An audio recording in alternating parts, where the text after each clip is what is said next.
કરે છે તો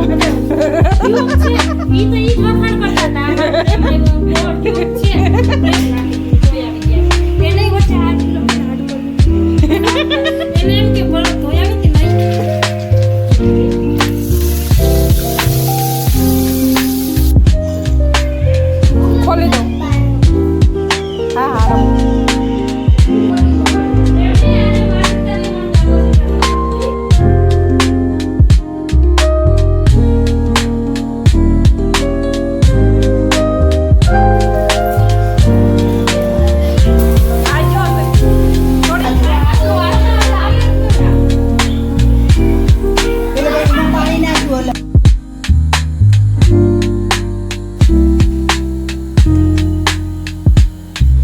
ગાઈઝ, ગુડ મોર્નિંગ, જય Shri Krishna, welcome to my new vlog. તો સ્વાગત છે તમારા બધાનું મારી ચેનલમાં આજના એક નવા અને ફ્રેશ વ્લોગમાં. તો આજે ટિફિનમાં બનાવવાનું છે ચણાની દાળ અને દૂધીનું શાક. તો હું ઉઠીને તરત પહેલાં ચણાની દાળ પલાળવા મૂકી દઉં ને પછી લોટ બાંધું ને પછી ચા મૂકું ને એવું બધું કરું, કારણ કે અડધો પોણો કલાક જાય એ ટાઈમ થાય ને એટલી વારમાં ચણાની દાળ પલળી જાય. તો બચજો રોટલી પહેલાં એક હસ્તી માટે બનાવી દીધી, કારણ કે એને ટ્યુશન જવાનું હોય ને, 9 વાગ્યાનું ટ્યુશન હોય એને, એટલે એને પહેલાં એક રોટલી બનાવી દો એટલે એ નાસ્તો કરીને જતી રહી ને પછી હું શાક બનાવું. તો બચ્ચો દૂધી સમારી દીધી છે ને ચણાની દાળે સરસ પલળી ગઈ છે. તો હાલો હવે વઘાર કરી દઈ. સિમ્પલ રાઈ, જીરું, હિંગ ને હળદર નાખી અને પેલી આપણે પલાળેલી દાળ હોય ને એ 2 પાણીએ પાછી ધોઈ દીધી અને બસ વઘારી દેવાની છે. તો હાલો જો પહેલાં દૂધી નાખી દીધી અને હવે ચણાની દાળ નાખી દેવું.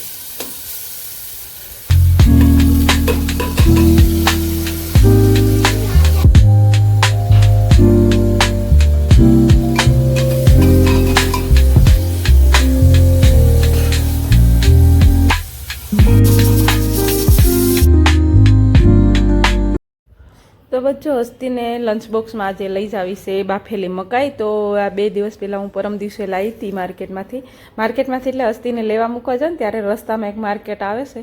તો એ આ હસ્તીને લેવા મૂકવા જવાનું એ એક મારે સારું કામ છું કે ત્યાંથી નીકળું ને એટલે શાકભાજી લેતું જાય. ઓલું સ્પેશિયલ મારે માર્કેટમાં જવું પડતું. આ તો રોજ એકાદું જે શાક બનાવવાનું હોય ને એ લઈ લેતી ને, નકર તો હું 3-4 દિવસે જાઉં એટલે વાસી શાક એ ખાવું પડતું હતું. પણ આ હસ્તીને લેવા મૂકવા જાઉં છું ને એટલે ડેઈલી જે શાક બનાવવાનું હોય ને એ લેતી આવું એટલે તાજું ને ફ્રેશ શાક બને. તો બસ આ મકાઈ પહેલાં હું કિલો લાવી હતી તો ત્યારે 3 બાફી હતી, અત્યારે બસ જો 3 પડી હતી. તો એ હસ્તી કંઈક મારે આજ લઈ જાવી છે લંચમાં. તો જો એને બાફામાં મૂકી દીધી છે ને એને હસ્તીને વઘારેલી મકાઈ નહીં ભાવતી, નકર તો મકાઈનો ચેવડો કરી દો તો એ કે ના મને બાફેલી મકાઈ ભાવે છે. તો જો બાફા મકાઈ મૂકી હતી. તો હાલો જો બફાઈ ગઈ છે મકાઈ. હસ્તી તે ટ્યુશનમાંથી આવીને તૈયાર થઈ ગઈ છે. હસ્તી ટ્યુશનમાંથી 11 વાગે આવી જાય છે. તો જો આવીને યુનિફોર્મ એને જાતે પહેરી લે છે. બસ એક ચોટલા કરી લઈ દેવા પડે છે, બાકી ઓલમોસ્ટ એને જાતે તૈયાર થઈ જાય છે. બેગ ભરી લે છે એનું જે લઈ જવાનું, પાણીની બોટલ ભરી લે. એક લંચ બોક્સ મારે ભરવાનો રહેશે.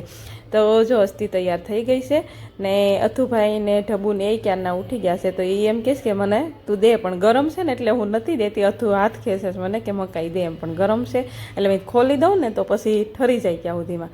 તો બસ હાલો હસ્તીબેનનું લંચ બોક્સ ભરી દઈ ને હસ્તીને લંચ બોક્સમાં સ્કૂલમાંથી તો જો કે મનાય જ છે કે બહારનો નાસ્તો નહીં લાવવાનો, પણ તો અમુક છોકરાઓ લઈ જાય છે કે મમ્મી લાવે છે છોકરાઓ મને એ કે પડીકું લઈ દે એમ, પણ હું નહીં લઈ દેતી. જલ્દી ઘરનું જ પ્રિપેર કરું છું એના લંચ બોક્સનું. 99% હું નહીં દેતી. બસ ક્યારેક કે છોકરાઓ જીદ કરે ને કે પેલી છોકરી ચોકલેટ લાવે છે ને આ લાવે છે ને, એટલે ક્યારેક એને એકાદી ચોકલેટ મૂકી દઉં. ને ખાસ કરીને તો હું મેગી કે પાસ્તા કે એવું જલ્દી નહીં દેતી એના સ્કૂલમાં. મેગી તો જો કે હું ઘરમાં લાવતી જ નથી ને પાસ્તાય તો મહિનામાં 2 મહિનામાં એકાદ વાર બનાવી દઉં છોકરાઓને, કે એની જીદે ક્યારેક પૂરી કરવી પડે. તો બસ સારું હાલો આજે લંચ બોક્સમાં જો બાફેલી મકાઈ ભરી દીધી છે, ઘી ગોળવાળી રોટલી અને કેળાની વેફર ભરી દીધી છે. તો બસ સારું હાલો હવે હસ્તીબેનને મૂકી આવી. તમે કન્ટિન્યુ વ્લોગમાં રહેજો. મારી ચેનલમાં પહેલી વાર આવ્યા હોય તો ચેનલ સબસ્ક્રાઈબ કરી દેજો. વિડીયો ગમે તો લાઈક કરી દેજો. એક સરસ મજાની પ્યારી કોમેન્ટ કરી દેજો. તો ચાલો કન્ટિન્યુ રહેજો.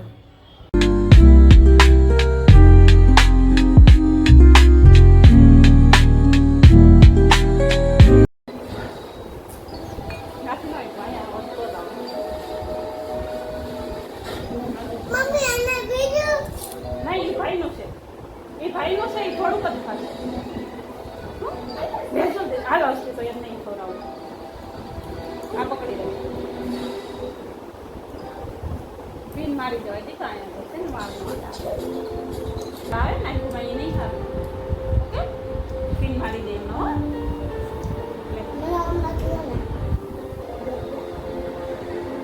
પણ એ બાજુ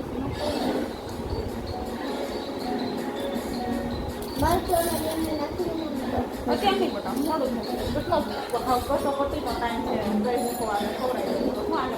એટલી રોટલી ખાઈ લેજો દીકા. હાલો સાદું પી જાતો. રોટલી ન ખાવી તો સાદું પી જા લે. બે હાથ પકડ ને ટીવી જોજે. હું દીદીને મૂકતી આવું. ઓકે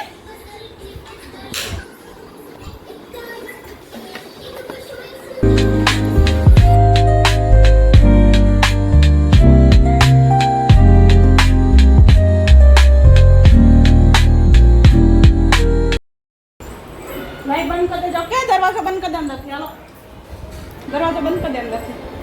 લાઈટ બંધ કરવાનું ભૂલાઈ ગયું. આ દરવાજો ખુલ્લો રાખો. હા તો ઓલો બંધ કરી દે. બંધ આંટીને ઘેરે જે વાર છે 5 વાગ્યા જવાનું છે. હા હા પણ હું આવું પછી જાજે. દરવાજો બંધ કરી દે ફટાફટ. ગુંડા આવ.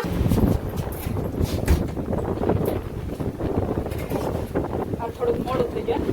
બસ ચાલો આજથી બેને મૂકી આવી. એને 12:30નો ટાઈમ છે. હવા 12 થશે. 15 મિનિટમાં પહોંચી જવું. બસ ચાલો કન્ટિન્યુ બ્લોગમાં રહેજો. તો બચ્ચો હસ્તીને મૂકીને આવી ગઈ હતી ને હસ્તીને મૂકવા જાઉં ને 12 વાગે એ પહેલાં મારે 50થી 70% કામ થઈ જાય અને થોડું ઘણું બાકી રહે 20-30%. કારણ કે એક પોતું મારવાનું બાકી હોય. કારણ કે છોકરાઓને નવરાવાનું થોડુંક મોડું થાય અને એ લોકોને ખવડાવવામાં ટાઈમ જતો રહે. તો બસ પ્લેટફોર્મ સાફ કરવાનું આજેથી બાકી છે. તો બસ પ્લેટફોર્મ સાફ કરી દઉં અને પોતું મારી દઉં. કચરો કાઢીને ગઈ હતી અને વાસણ ખસી નહીં ગઈ હતી. કપડાઓ મશીનમાં ફરે છે તો કપડાં હજી સૂકવવા જવાના બાકી છે ધાબે. તો હાલો પોતું મારી દઉં.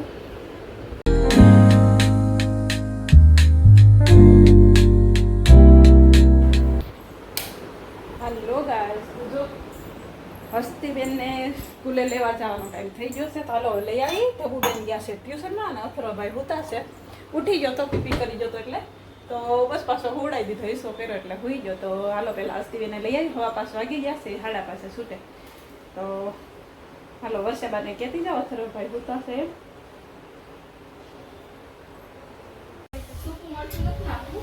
મરચી નાખી છે ને એટલે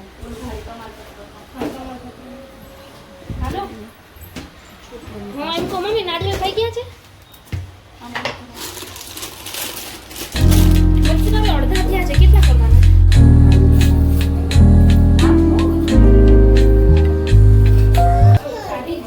કામ કરે છે જો. ટ્યુબ છે ઈ તો ઈ જ વખાણ કરતા હતા. અમારો પ્રેમ આવ્યો કોર ટ્યુબ છે.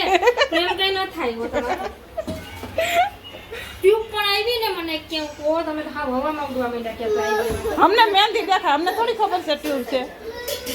રાતે જાય તો આ કેવી હોય કે ફોતરી ઉખડી જાય. ઉખડી જાય. હા મેં તો ધોઈ નાખી હતી. કોણ પછી એવી રાખી હતી ધોઈ આવી ગયા. એને વચ્ચે હાથ ડી લખીને હાથ કરી દીધી હતી. એને એમ કે પરત ધોઈ આવી હતી નહીં. તો બચ્ચો બંસીબેનના ઘરે આવી ગઈશું હસ્તીને મૂકીને. બંસીબેનને આજે ગોવણીઓ જમાડવાની હતી એટલે તો હું થોડીક મોડી આવી. ટમુ ભાભી ક્યારના આવી ગયા હતા. મારે હસ્તીને લેવા જવાનું હતું ને એટલે હું હસ્તીને હું લઈને પછી હું ઘરે આવીશ. તો બસ ગોવણીઓમાં આજ બનાવવાનું હતું. એને ઢોસા ખીર તો બનાવે જ છે જોકે પણ કે છોકરીઓ ખીર ને પૂરી ને એવું નહીં ખાતી એટલે ખીર થોડીક પ્રસાદી પૂરતી કરે અને બીજું ગમે તે બનાવે. ગયા વખતે પાણીપુરી બનાવી હતી અને આગલા વખતે સેન્ડવિચ બનાવી હતી અને આજે એ કંઈ ઢોસા ખવડાવવાના છે. તો બચ્ચો ટમુ ભાભી ચટણી વઘારી છે. નાળિયેરની ચટણી આવે ને ટોપરાની એ છે ને. અમારા ટમુ ભાભી છે ને એ સંભાર ચટણી ને એમાં એક્સપર્ટ છે આ ભાજી બનાવવામાં. તો બચ્ચો આ કામ બધું એણે કર્યું. વઘારવાનું કામ ટમુ ભાભીનું હતું ને ત્યાં સુધીમાં જો છોકરીઓ આવી ગઈ. ખીર ને બધું તૈયાર કરી દીધું હતું. તો જો છોકરીઓ આવીને એટલે મેં જમવા બેહાડી દીધી.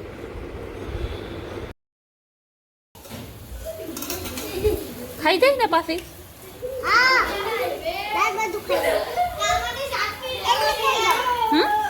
એટલે ખાઈ જાય ને પછી પાછી આપીશ. ઠીક હે.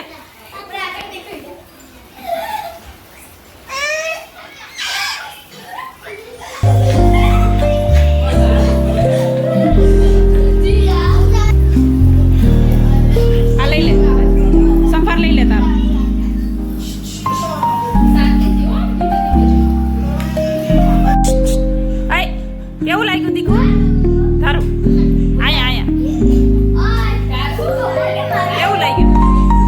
કેવું લાગ્યું ઢોસા કેવા છે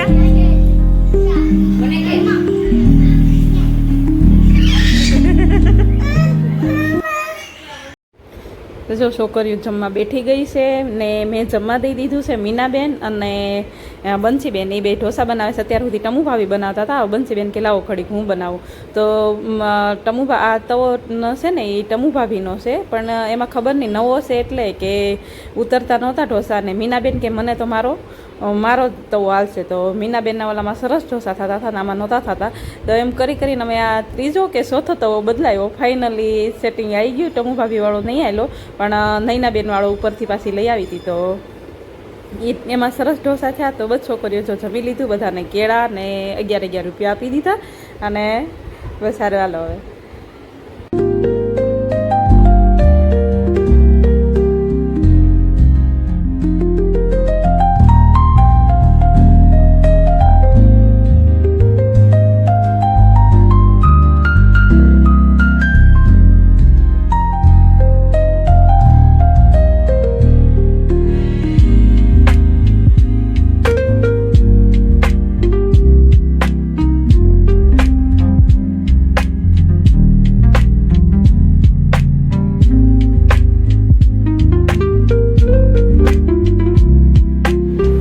છોકરીઓ જમવા બેઠી ગઈ છે આ બીજી વખત બેહાડી છે પહેલી વખત જમી લીધું છે બધી અને આ બીજી છોકરીઓને આવી છે એ બધી મોટી છોકરીઓ બેઠી બસ એ છોકરીઓને જમવા દઈને પછી એ જમી લે પછી અમારે જમવાનું છે પણ આજનો વ્લોગ તો અહીંયા હું પૂરો કરી દઉં છું ને આજનો વ્લોગ તમને કેવો લાગ્યો કોમેન્ટ કરીને કહેજો ને અહીંયા સુધી વ્લોગ જોવા માટે તમારો બધાનો દિલથી આભાર અને આવો નવો સાથને સપોર્ટ આપતા રહેજો ચેનલ સબસ્ક્રાઈબ ન કરી હોય તો કરી લેજો અને બસ ફરી મળશું કાલે નવા વ્લોગ સાથે ત્યાં સુધી બાય બાય આવજો જય શ્રી કૃષ્ણ